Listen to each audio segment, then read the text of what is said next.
TV에서 방영하는 한 끼 줍쇼라는 프로그램이 있습니다.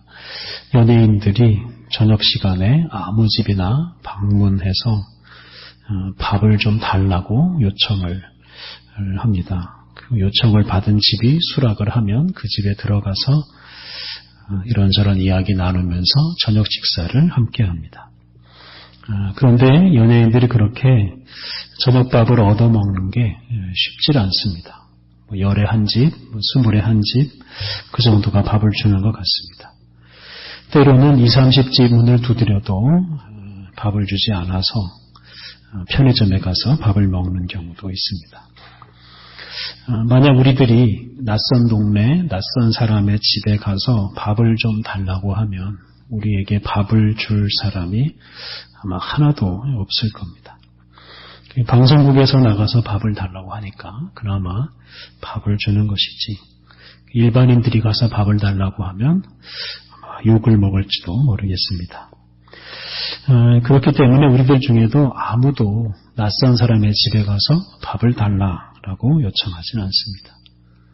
사실 낯선 사람뿐만 아니라 아무리 친한 사람이라도 갑작스럽게 그 사람을 찾아가서 밥을 달라라고 말하진 않습니다. 초대받지 않는 한 찾아가지 않는 게 예의입니다.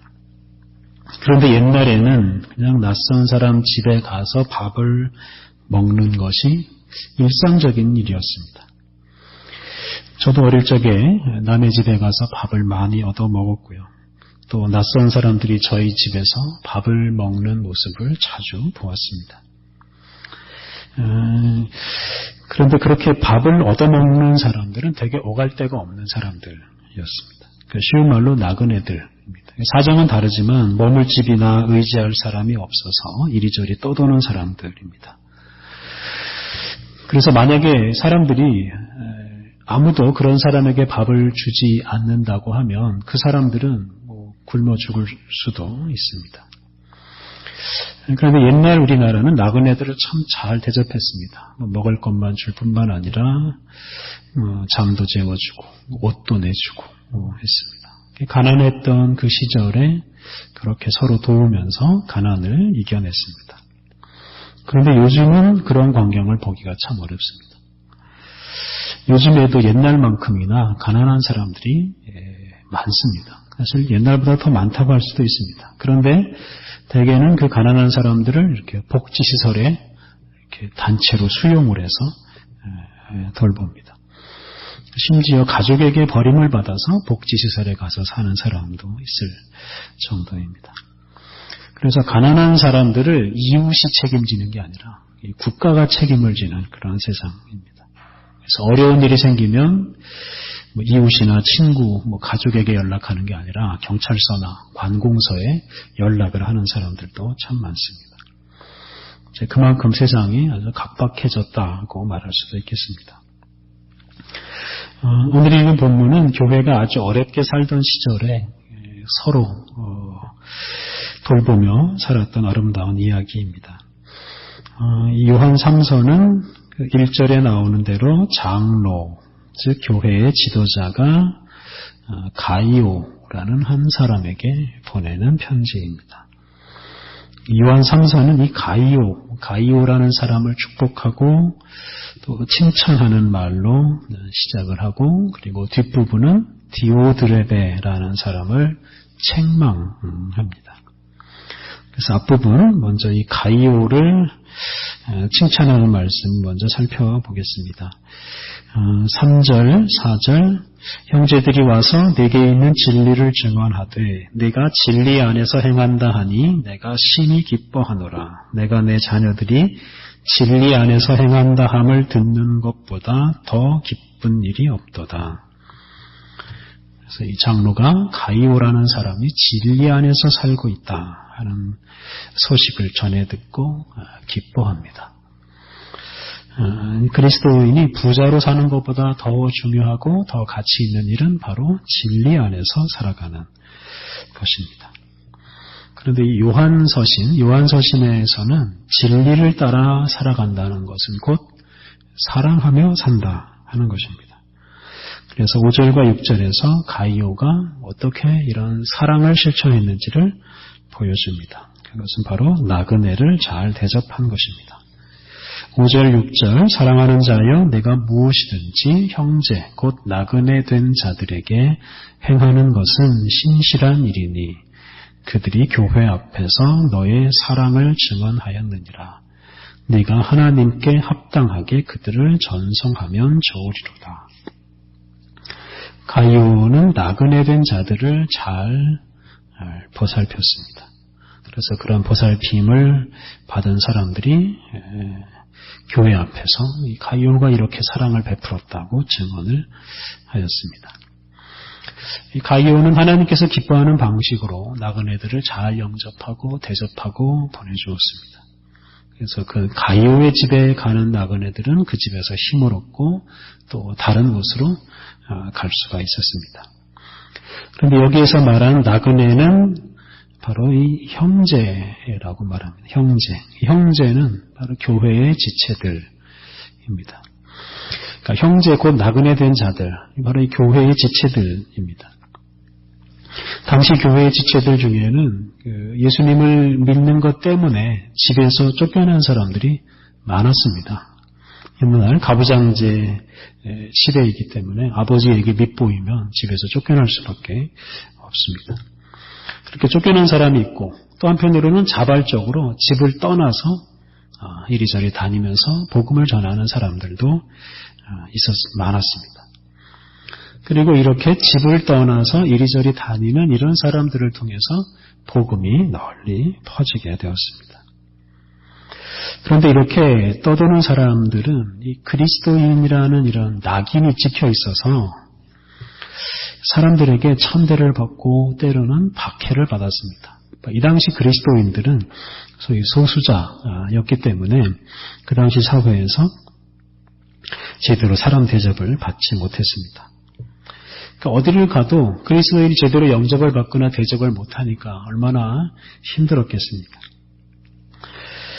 그런 시대에 이 가이오라는 사람의 집은 바로 이 나그네 그리스도인들이 쉬어갈 수 있는 쉼터가 되었습니다. 나그네들이 가이오의 집을 만나기만 하면 힘을 얻고 또 다른 곳으로 가서 복음을 전할 수 있는 그런 능력을 얻습니다. 그래서 이 복음 전도자들이 가이오의 집을 기지로 삼아서 널리 복음을 전할 수가 있었습니다. 사도행전을 보면 가이오와 같은 사람들이 사실 많이 등장합니다. 사도 바울이 가는 곳마다 또는 사도 베드로가 가는 곳마다 그들을 영접하고 대접하는 사람들이 참 많았습니다. 대표적인 사람으로 빌립보의 루디아가 있습니다. 루디아는 옷감 장사를 하는 사람인데 아마도 그것으로 돈을 많이 번 것 같습니다. 이 루디아가 빌립보에 있을 때 사도 바울과 사도 바울의 일행을 만납니다. 그때 루디아는 그 사도 바울이 요청하지도 않았는데 그 사도 바울 일행을 자기 집으로 오게 하고 사도 바울 일행이 빌립보에 머물면서 복음을 전하는 동안 내내 이 바울 일행을 후원했습니다. 그래서 루디아가 없었더라면 이 바울의 빌립보 전도뿐만 아니라 바울의 유럽 전도가 아마 쉽지 않았을 것입니다. 이렇게 바울과 같은 나그네 전도자들 그리고 나그네를 잘 대접하는 사람들 이런 사람들이 함께 협력해서 빌립보나 유럽의 복음화를 이루었다라고 말할 수가 있겠습니다. 7절과 8절은 우리가 나그네를 잘 대접해야 하는 이유를 말합니다. 7절, 8절 이는 그들이 주의 이름을 위하여 나가서 이방인에게 아무것도 받지 아니함이라. 이러므로 우리가 이 같은 자들을 영접하는 것이 마땅하니 이는 우리도 진리를 위하여 함께 일하는 자가 되게 하려 함이라. 이방인, 불신자를 가리키는 말입니다. 불신자들에게 주의 이름을 전하는데 그 불신자들로부터 어떤 대가를 요구하진 않습니다. 복음을 전하는 사람들이 복음을 받는 사람들에게 어떤 대가를 요구한다면 그게 복음이 제대로 전해질 리가 없을 것입니다. 그것 때문에 복음 전도자들은 복음 전하는 일을 하느라고 생계를 위해서 일할 시간은 없고 그러다 보면 생계가 곤란해질 수가 있습니다. 그런 것 때문에 나그네 전도자들을 다른 동료 그리스도인들이 돌보는 것이 마땅하다라고 말합니다. 그리고 더 중요한 것은 그렇게 함으로써 진리를 위해 함께 일하는 자가 된다. 진리를 위해서 함께 일하는 동역자가 된다라고 말합니다. 그래서 우리 그리스도인들은 동료의식을 가지고 또 집을 떠나서 국내외에서 복음을 전하는 사람들을 도와주고 책임지고 해야 합니다. 그럴 때 우리가 진리를 위한 동역자가 될 수 있습니다.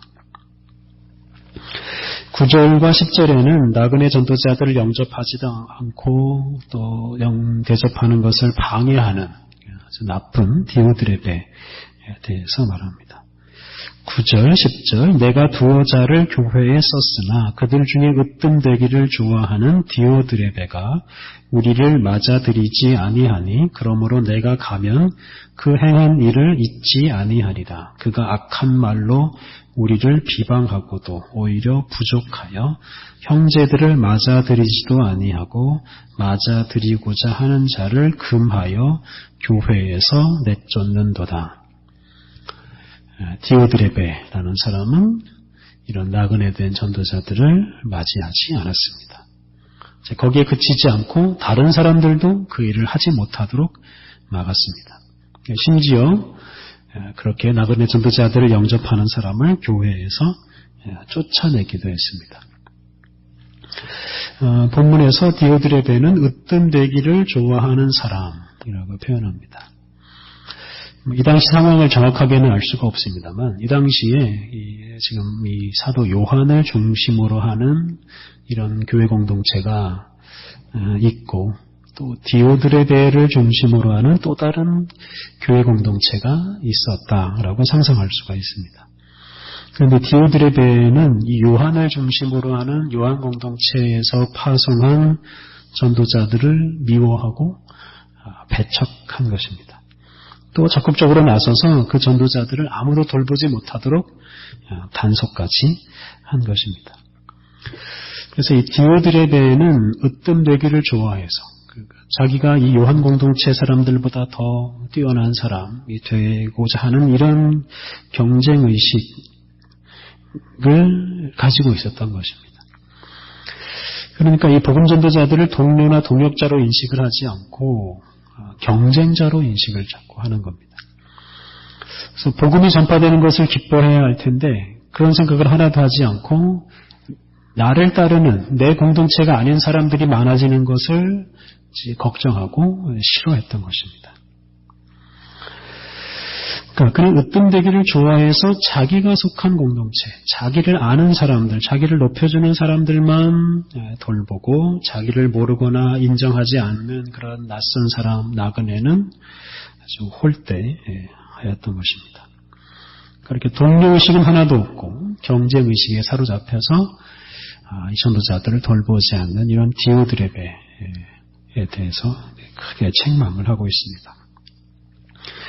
근데 만약 이 당시 교회가 다 디오드레베처럼 이렇게 경쟁의식에 사로잡혀서 다른 교회 공동체 사람들을 이렇게 배척하고 홀대하고 살았더라면 오늘날과 같은 이런 전 세계적인 교회가 세워질 수가 없었을 겁니다. 감사하게도 디오드레베 같은 그리스도인들은 많지 않았고 있더라도 잠시 있다가 다들 사라졌습니다. 반면에 이렇게 가이오처럼 그리스도 안에서 형제자매요 동료라는 이런 의식을 가지고 나그네를 대접하는 사람들이 많았기 때문에 이 당시 교회가 갈라지지 않고 하나가 되어서 온 세상에 복음을 전해서 세계적인 교회를 이룰 수가 있었습니다. 근데 동료의식보다 이렇게 경쟁의식이 크면 그 어떤 공동체든지 결코 오랫동안 존속할 수가 없습니다. 오늘날 우리 한국교회의 가장 큰 문제는 교회 안에서 벌어지는 이런 경쟁, 다툼들입니다. 우리 교단에 광성교회가 있는데요. 10,000명이 훨씬 넘는 그런 큰 교회였습니다만 거의 10년 이상을 서로 싸우느라고 지금은 2,000~3,000명 규모로 쪼그라들었습니다. 지금 합동 측의 사랑의 교회가 또 그런 길을 걸어가고 있습니다. 근데 이런 교회가 한두 개가 아닙니다. 우리 같은 노회 안에도 교인들끼리 서로 싸우느라고 몰락해가고 있는 교회들이 있습니다. 그러니까 성도들이 서로 동료로 받아들이기보다는 경쟁자로 대하고 내가 잘하나 네가 잘하나 내 자식이 잘하나 네 자식이 잘하나 이런 식으로 서로 다투는 일이 이제 일상적인 일이 되어가고 있는 것이 오늘 우리 한국교회 현실이 아닌가 하는 생각을 합니다. 올해 유독 우리 한국의 신학교들이 대부분 분쟁을 겪었습니다. 지금도 겪고 있습니다. 총신대, 한신대, 감신대, 침신대 이런 여러 주요 교단의 신학교들이 주로 총장 선출 문제로 갈등을 겪었습니다. 아직도 문제가 해결되지 않고 있습니다. 감신대, 옆에 있는 감신대는 2년 동안 총장을 뽑질 못했습니다. 서로 싸우느라고. 그러다 겨우 총장을 뽑았는데 그 총장마저 서로 인정하지 않아서 아직도 학교가 안정되지 못하고 있습니다. 합동측 교단 신학교인 총신대는 지금 총장이 2명 있습니다. 교단의 방침을 무시하고 총장 자리를 유지하고 있는 이런 한 사람이 있고 교단이 선출한 또 다른 총장이 하나 더 있습니다. 신학교라면 당연히 교단의 방침을 따르고 총회의 어떤 결의를 따라야 하는데 특히 총장 같은 이런 최고 지도자는 더 그래야 하는데 그렇지 못합니다. 총장 같은 지위에 오르면 이렇게 으뜸되기를 좋아하는 마음이 더 커지는 것 같습니다. 그 자리를 유지하고 싶은 그런 욕심 때문에 교단이 뭐라고 하는지 신경을 안 씁니다. 사실 교단이 없으면 목사가 될 수도 없고 총장도 될 수가 없는 사람이지 않습니까? 그런데 그런 사람이 지금은 교단하고 맞서서 싸우고 있습니다. 그리고 그런 사람 주변에서 그에게 아부하면서 또 이익을 취하는 사람들이 있습니다. 그렇게 되니까 지금 이 교단이 세운 신학교가 몇몇 사람이 좌지우지해버리는 그런 이상한 신학교가 되어버렸습니다. 지금 총신대가 그런 험한 일을 당하고 있습니다. 그러니까 동료의식이 없이 그냥 자기를 높이려는 마음을 앞세우면 이게 경쟁이 시작되고 그러면 결국 교회가 망가지고 교단이 망가지고 복음전도의 문은 닫히고 맙니다. 한국교회에서는 지금 교회마다 어떤 기관마다 이런 일들이 너무 많이 벌어지고 있습니다. 누누이 말씀드립니다만 지금 한국교회는 어떤 외부의 공격 때문에 망하는 게 아니라 교회 자체의 문제로 내분으로 경쟁으로 망해가고 있다고 말할 수 있습니다. 교회는 그 누구의 것도 아니고 교회는 그 누구의 욕심을 위해서 이용되어서도 안 됩니다. 교회는 예수 그리스도의 거룩한 몸이고 이 세상의 구원을 위해서 소집된 하나님의 일꾼들의 모임입니다. 그래서 교회는 온전히 하나님께 순종해야 하고 또 복음 전파를 위해서 서로 협력해야 합니다. 특히 동료들이 어려움에 처했을 때는 서로 도와주어서 서로 일으켜주어야 합니다. 그렇게 함으로써 함께 주님의 일을 해야 합니다. 우리 개혁교회는 16세기 이후로 아주 다양한 교파로 발전해왔습니다. 나라별로, 민족별로, 지역별로, 언어별로 이렇게 다양한 이런 교파교회가 세워졌고 이런 다양성 덕분에 다양한 사람들이 다양한 방식으로 하나님을 섬기고 다양한 사람들이 다양하게 신앙생활을 할 수가 있게 되었습니다. 그게 이제 다양성의 유익인데요. 이 다양성 때문에 한편으로는 또 교회가 많이 분열되고 서로 협력하지 못하고 경쟁에 휩싸인 적도 많습니다. 심한 경우에는 아예 교파 간의 전쟁까지도 벌어졌습니다. 그런데 19세기에 들어서 우리 개신교가 전 세계로 복음을 전하는 운동이 시작이 되었습니다. 그래서 19세기를 우리 개신교의 위대한 선교의 세기라고 부릅니다. 19세기에 전 세계로 장로교를 비롯한 이 개혁교회가 전파되었습니다. 그런데 그때 이렇게 여러 교파교회가 전 세계로 전해지고 또 선교 현장에서는 그 교파들이 서로 협력하지 못하고 경쟁적으로 복음을 전하기 시작하면서 이게 때로는 싸우는 모습을 사람들에게 보여주기도 하고 선교가 아주 비효율적이 되어버렸습니다. 이제 그런 모습을 많이 보다 보니까 선교사들이 모여서 교파들 간의 경쟁을 그만두고 함께 협력하자 이런 그 회의 토론들을 이제 열고 그러면서 이제 1910년부터 아주 본격적인 교회 연합운동이 시작되었습니다. 그래서 그 연합운동의 결실로 여러 교파들이 서로 인정하고 선교 현장에서도 협력하는 일이 아주 자연스럽게 이루어지기 시작했습니다. 우리나라에도 그 4개 장로교 교파가 와서 선교를 했습니다. 그런데 이 4개 장로교 교파가 와서 4개의 장로교를 세운 게 아니라 하나의 장로교회만 세웠습니다. 이런 게 이제 어떤 연합운동의 어떤 열매입니다. 그런데 아쉽게도 현대 우리나라에서는 이런 연합 대신에 이런 분열과 경쟁이 더 심해지고 있습니다. 1970년대까지만 하더라도 우리나라의 장로교 교파는 10개 이내였습니다. 그런데 80년대로 넘어가면서부터 지금은 수백 개 교파로 갈라져 있습니다. 이렇게 작은 나라에서 이렇게 수백 개 교파로 나뉘어져 있다는 것은 하나님 앞에서 부끄럽기 짝이 없는 일입니다. 이런 모습으로는 결코 복음을 제대로 전할 수가 없고 듣는 사람들이 그 복음의 권위를 인정하지도 않습니다. 여러 차례 말씀드렸듯이 이 세상에는 우리나라에는 오직 하나의 교회만이 있을 뿐입니다. 모든 교회와 모든 그리스도인은 다 예수님의 몸을 함께 이루는 이 지체들입니다. 복음과 진리를 위해서 협력하는 사람들입니다. 다 한 몸을 이루는 가족이고 식구들입니다. 우리가 이런 생각을 늘 앞세우고 그래서 다른 교회 사람들, 다른 교파 그리스도인들을 만날 때도 내 가족이다, 내 지체다, 나의 동료다 이런 의식을 먼저 앞세워야 합니다. 그리고 그런 사람들을 기꺼이 영접하고 대접해야 합니다. 특히 국내외에서 복음을 전하기 위해서 애쓰는 사람들, 또 우리나라와 전 세계에 흩어져서 하나님 나라를 전하는 이 교회들을 다 우리의 동력자로 여기고 이들을 위해서 우리가 늘 기도하고 또 기회가 되면 물질로 협력하며 살아가야 합니다.